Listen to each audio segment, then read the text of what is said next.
Davin berdiri dan menghampiri Renika, karena dia hanya diam bahkan tidak berkata-kata. Davin segera meraih ponsel dari tangan istrinya, ternyata dari Tante Lia, mamanya Hani.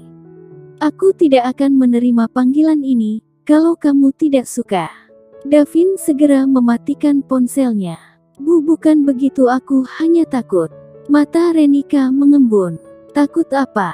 Apa kamu masih meragukanku? Davin menghela nafasnya kasar, lalu beranjak dan merebahkan diri di atas tempat tidur.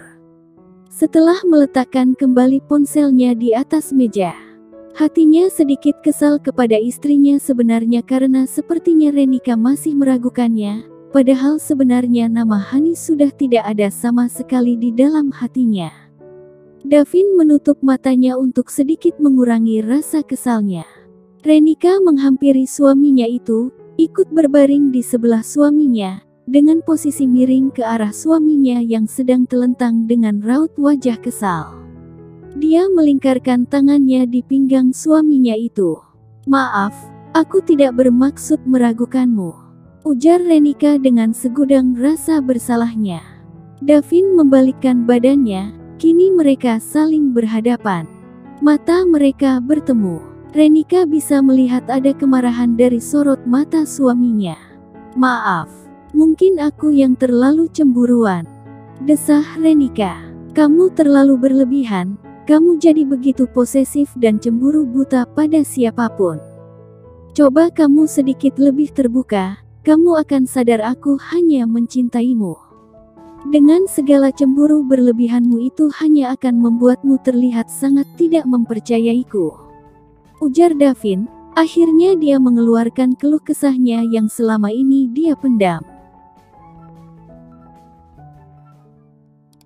Mata Renika mengembun, lalu setitik air mata mulai jatuh mengalir membasahi pipinya. Dia merasa suaminya sedang memarahinya saat ini. Jangan menangis, Davin mengusap pipi istrinya yang basah. Jika kamu begitu ingin menerima telepon dari Hani, lakukanlah.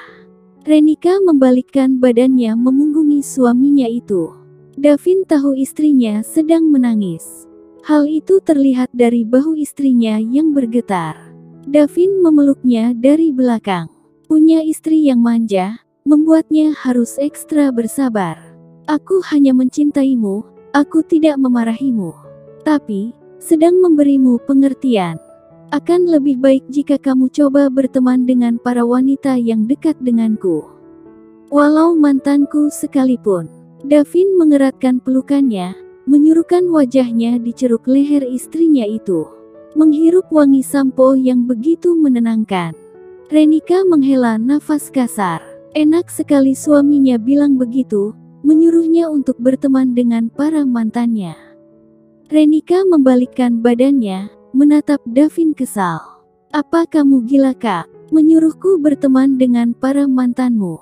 Aku tidak segila itu untuk memberikan celah kepada pelakor. Setelah berkata, Renika berdiri dan keluar dari kamar. Dia memilih pindah ke kamar lainnya, dan mengunci pintu, agar suaminya tidak bisa mengikuti. Davin tertegun sejenak, tidak berniat mengikuti istrinya. Dia pikir Renika pasti sedang ingin sendirian saat ini. Kring-kring ponselnya kembali berdering.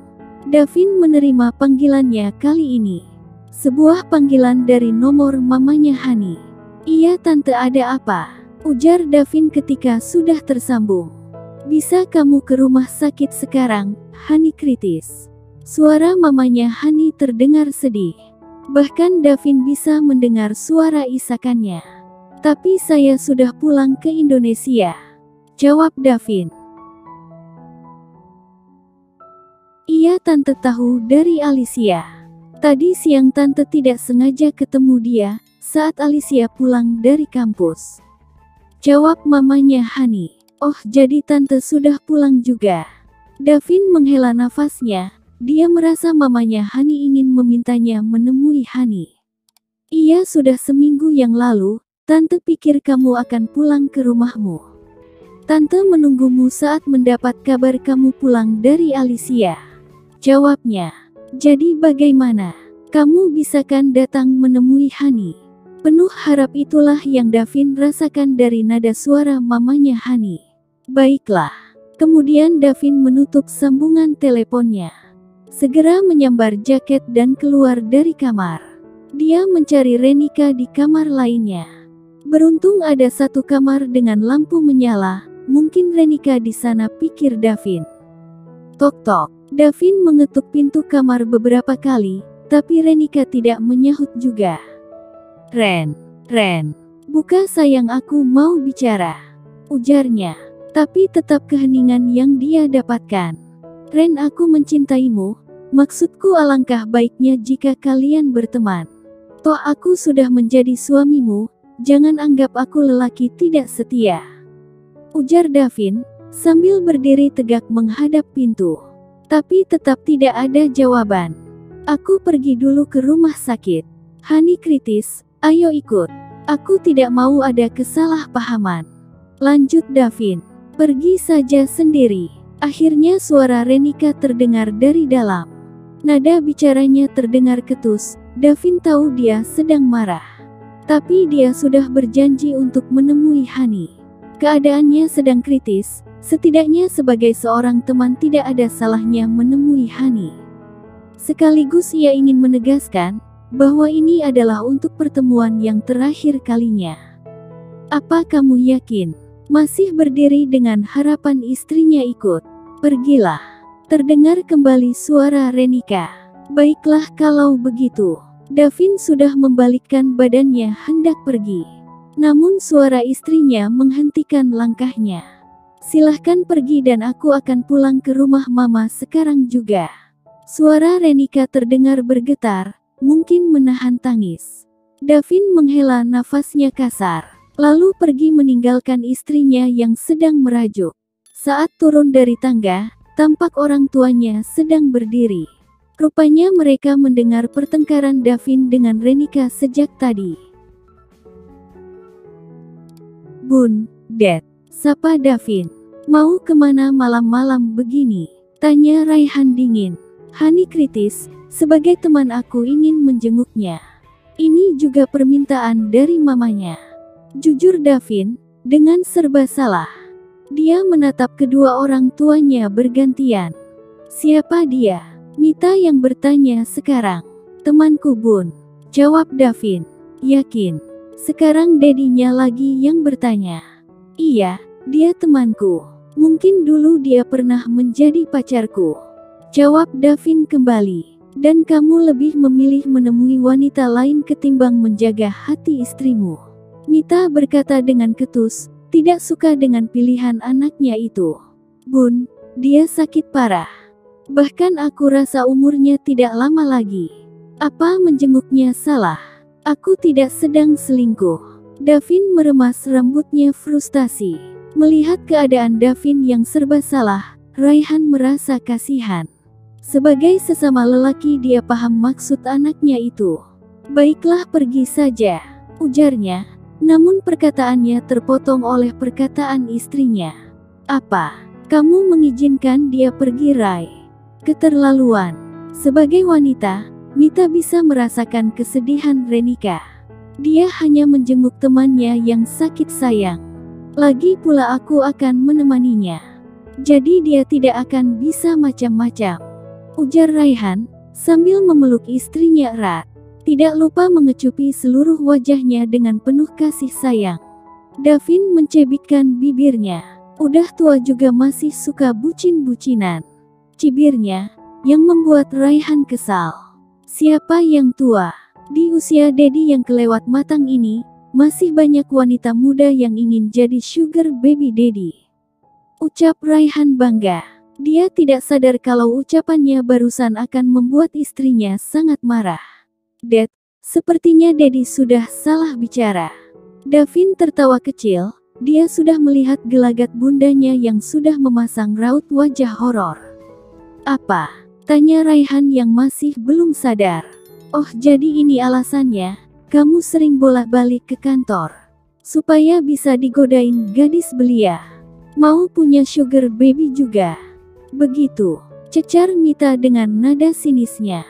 Tidak sayang, tentu saja ke kantor untuk kerja. Mana ada wanita yang lebih hebat dari kamu, aku mencintaimu. Raihan kembali memeluk istrinya. Tapi kali ini Mita menepisnya. Dia sangat kesal mendengar perkataan suaminya itu. Sayang, ujar Raihan lesu. Kalian kok malah bertengkar sih? Ya sudah, aku mau pergi ke rumah sakit sebentar. Davin sudah hendak melangkahkan kakinya. Dedi ikut. Lebih baik ikut ke rumah sakit daripada merasakan kemarahan istrinya saat ini. Pikir Raihan. Ia ikut sana. Mita melengos pergi menuju ke kamar Alicia.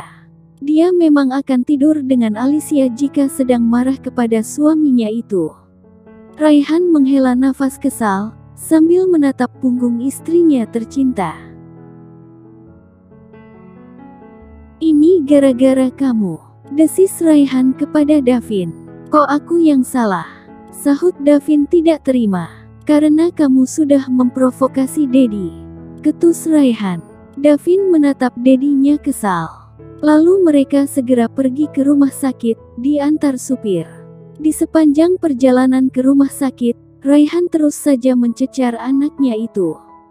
Menyalahkan kemarahan Mita, bahwa itu terjadi karena Davin yang memprovokasinya. Davin akhirnya memilih mengalah dan mengaku salah. Berdebat dengan Dedinya hanya menguras energi saja.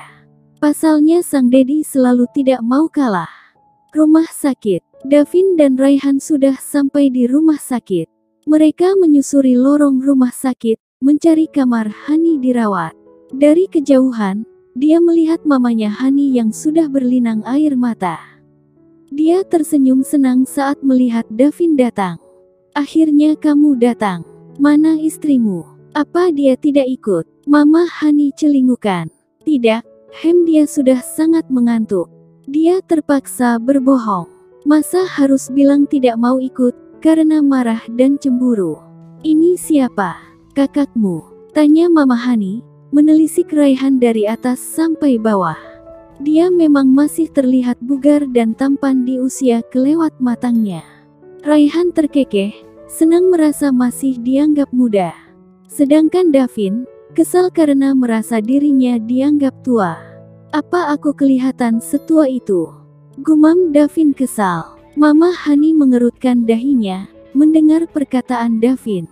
Dia dediku. Lanjut Davin meluruskan kesalahpahaman. Oh rupanya papanya Davin, maaf saya tidak tahu. Langsung mengulurkan tangannya kepada Raihan. Raihan tersenyum menyambut uluran tangan mamanya Hani sekilas.